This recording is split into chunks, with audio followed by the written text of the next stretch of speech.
Le Parti socialiste espagnol et les centristes sont parvenus à un accord en vue de la formation d'un gouvernement.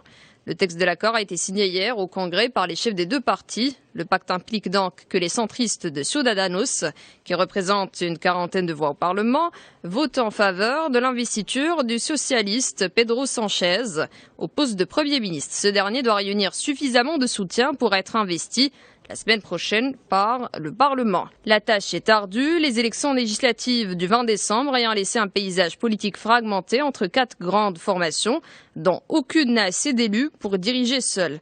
Les conservateurs du Parti populaire sortant, le Parti socialiste, le Parti de gauche radicale Podemos et Ciudadanos.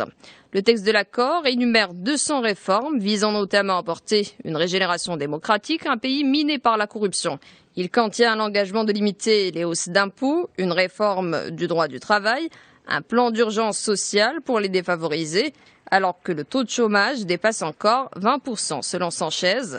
Il défend aussi l'unité de l'Espagne face aux indépendantistes de Catalogne, région du nord-est du pays. Bref, c'est le cheval de bataille de Ciudadanos.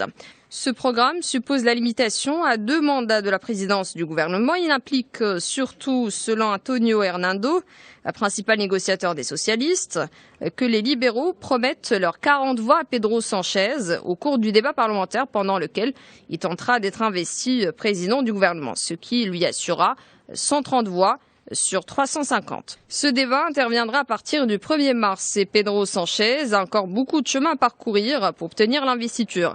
Le soutien des centristes reste cependant insuffisant. Il lui faut encore le soutien ou l'abstention d'autres formations, en particulier le parti de gauche radicale Podemos, qui dispose de 65 élus et avec lequel il négocie en parallèle.